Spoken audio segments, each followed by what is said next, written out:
going to show you two ways of doing this problem. First is really a trick, how to beat this problem.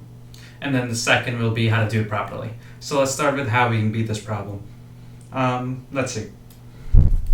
The question is saying which of the following points is solution to the system of inequalities. So what's happening is, what the question really is saying is, out of these points, which one of these points will fit into here and make both of the equations true. Right? That's all the question is saying. So in order to beat the question, all I'm going to do is go through all the answer choices, just plug them in here individually, and see which one works out. It has to work out in both, not just one, it has to work out in both. See how that first equation has a fraction in there? I don't want to deal with that. So what I'm going to do is, first I'm going to go through all of these answer choices, plug them in this second equation, and see which one it works for. If it works for all of them, then I have to move on to this one. But if maybe if two of them work here, two of them don't, at least I'll have eliminated some of the answers. So let's start with A. Remember, this is your x and this is your y, right? So let's plug the 2 in there, so that becomes -2. So that makes it -2 plus 4, and the y is 1. Let's see if that statement is true now. -2 plus 4 is 2. Is 1 greater than 2? It's not, so I can cross out A. Let's go to B.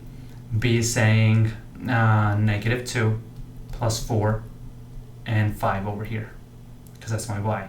-2 plus 4 is going to be 2. Same thing as before, and 5. So this does work now. And over here again, I have my 2 is my x, and then 6, and then this one will work also. And then this one. 4 is my x, -4 plus 4, is that greater than 0? So is 0 greater than 0? It's not, because it's equal to. So look at that. We are able to eliminate 2 of the answers now. I only have to test out these 2 in the first equation and see which one it works for. So let's work with answer choice B. So it'll be 2 over 3 times 2 plus 4, and is that greater than 5? So 2 times 2 is 4, 4 over 3 plus 4, is that greater than 5? Now think about it this way. 4 over 3 is 1.3-ish. 1.3-ish plus 4, is that going to be greater than 5? 4 plus 1.3 is about 5.3. Is 5.3 greater than 5? It is, and that tells me most likely my answer is B.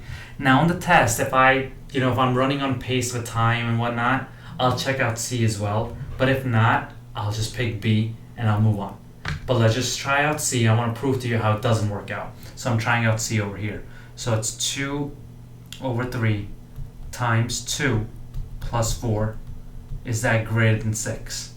2 over 3 times 2, again, that's 4. 2 times 2 is 4. 4 over 3 plus 4. Is that greater than 6? And we just talked about this over here. 4 over 3 is about 1.3. 4 plus 1.3 is 5.3. And is 5.3 greater than 6? It's not. And that's why C wouldn't work. Now, I know you might be thinking that this is taking forever, this is taking a long time. But remember, even if it takes you an extra 20, 30 seconds, you know you can get this problem right. It's 10 points. Take it. Spend that extra 30, 40 seconds on this problem by doing it out this way, because you know it's a proven way of beating this problem. Let's move on to figuring out how to beat this problem now. So let me get rid of this. You know what? Yeah, let's get rid of this. And this is not going to come out that nice, a straight line. So if you're comfortable with what I did before, move on. That's fine. But if you don't know how to do the proper, which I don't think is very, very important for this particular problem, stick around for the proper way. But if not, you can definitely go on to the next problem. So that and that. In order to do the proper way, really you have to graph this out. So 4 is my 1, 2, 3, 4, so 5y, 2 over 3x plus 4, and I have y is greater than -x plus 4. So I'm going to graph out the first one, I'm going to graph out the second one, and then I have to shade it, and I'm going to see which of those points fits in. So 4, the rise is 2, 1, 2, the run is 3, 1, 2, 3, 1, 2, 1, 2, 3. So all I'm doing right now is just graphing the first equation, which will be something like this.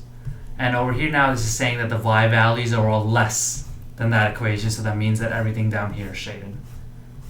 Now I have to graph the second one and see which areas overlap. Just keep in mind the second one's a negative line, so it's got to be going downhill. 1, 2, 3, 4 again is my y-intercept, but now my slope is 1 over 1. 1, 1, 1, 1, 1, 1, 1, 1. So this line is going to be a little something like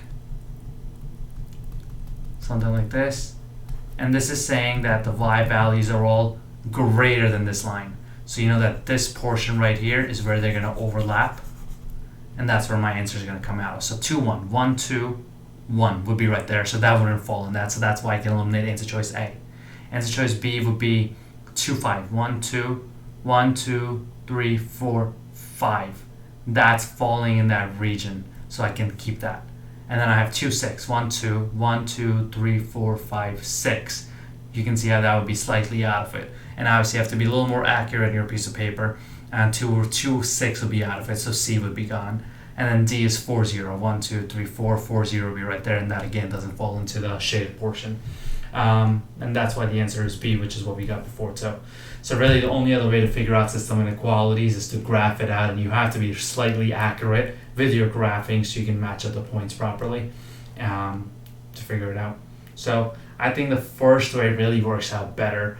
Personally, I wouldn't graph this one out. I would do it by beating this problem to figure out the answer here.